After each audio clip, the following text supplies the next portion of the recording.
it's your buddy Peace and Harmony with you here today.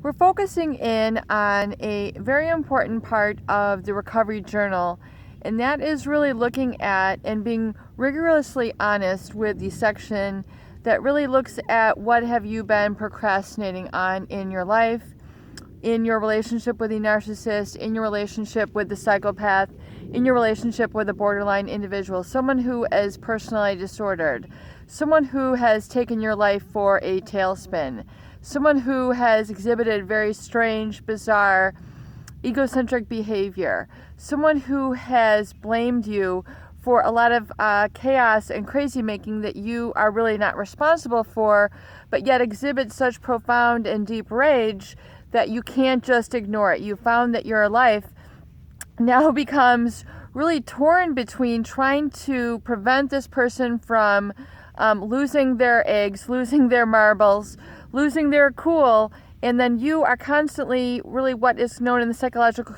community is walking on eggshells.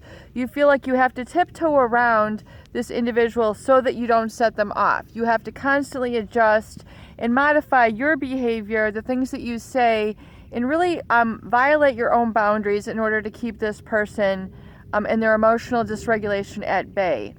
And so if you have found yourself kind of caught up in this and ensnared in this, and really it is not improving, it's not getting better, there's no coming together at the middle, oftentimes it's because this individual has a personality disorder. And the main issue with really the individuals who stay around, oftentimes will stay around too long.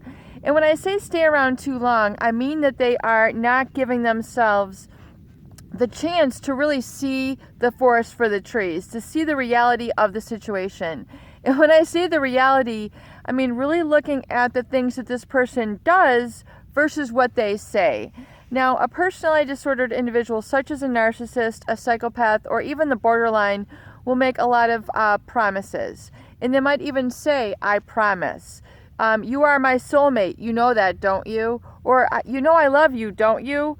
And they'll call you oftentimes by your nicknames and very depersonalized in terms of their love bombing to you. And this can cause people to basically what they know as dosing them and encouraging them to stay and stick around. Stick around for that initial fantastic surge of love, of passion, of euphoria, of bliss, and what you thought was in the name of love, or the answer to your prayers with this very charming individual. And yet this person can have a very cold arrogance, a very insensitive way of dealing with people. And so oftentimes you then see this as we go through the devaluation, the discarding, and then the exposure. Realizing that you're dealing with someone who is not willing to adapt, not willing to change. And not only are they not willing to change, but they're not really oftentimes able.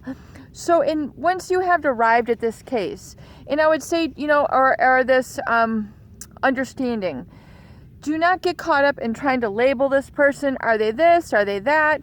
I find that a lot of people, email me with a lot of specifics and what do you think this person is? Are they this, this, this? Really, categorizing them shouldn't be absorbative of a lot of your time. You should realize that if you've exposed this person, their actions are speaking louder than words, and they have a personality disorder. They have devalued you, they have discarded you, they've hovered you back in, you're working double time to try to get them back. Realize that if, begin to blow out really the denial that is keeping you stuck. And really what I call in the recovery journal, really the procrastination. Really take a look at what have I been procrastinating on? What is really the payoff for staying in an abusive relationship? What am I really getting out of it? What is there really lurking underneath the surface that is causing me to become stifled or hindered in my life and causing me to stay stuck and not move forward with my own interests, with my own independence, with my own autonomy beyond just this relationship? Because what happens is people tend to get very much enamored or admired, kind of stuck in the fodder of the relationship, and really the fear of losing them. And so they're motivated more by fear versus them by love. And if you are motivated by fear, You're always going to have a feeling of uncertainty. When is the seam going to break? When are they going to lash out next? When is our next blow up? And it becomes very much a walking on eggshells sort of situation.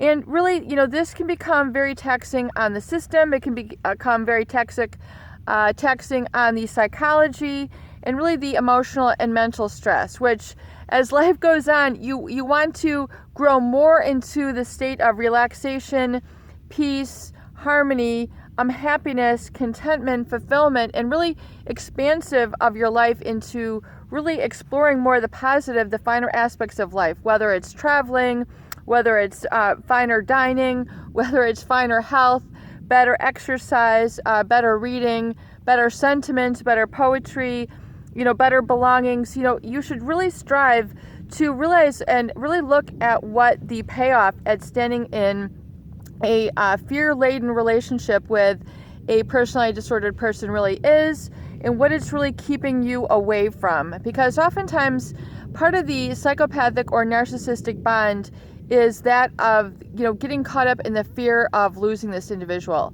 And so you act really to counteract any sort of fear of losing this person that's keeping you kind of a buffer from living your life, or keeping you away, or as an excuse, or taking up too much of your time and absorbing that so that you don't have to really face certain things that you need to do in your life. It becomes sort of a relationship of enabling or excuses or things of this nature. So if you find that you are forever having to monitor this person, you're basically having to be a super sleuth.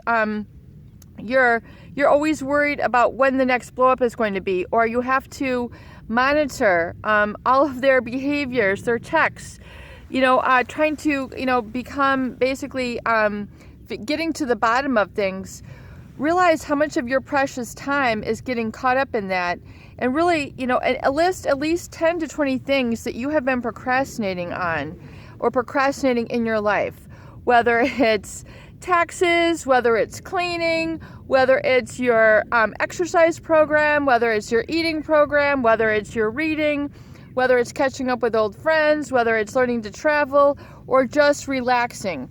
Oftentimes people procrastinate relaxing and really just kind of living a contented life and letting things go, letting bygones be bygones. And this doesn't necessarily mean leaving people out of your life.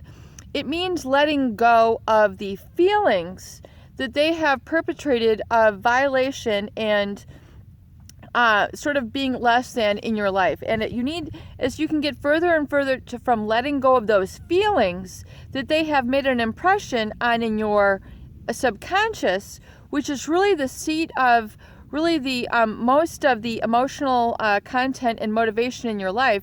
If you can release that from your subconscious, you'll gain more of a sense of belief and faith in yourself, which means self-reliance, independence, and autonomy, and you won't have the same fear that surrounds the outbreak of these individuals. You won't be put into situations where you don't know how to respond, you don't know how to react, you don't know how to buffer feeling less than, because you won't feel less than. So if you've been putting off valuing yourself, for some reason, some person in your life had, told you or made an impression that you were broken, you were not good enough, there was something wrong with you, and you had to spend your life fixing other people, learn to correct that message and learn to value yourself and know that you are important.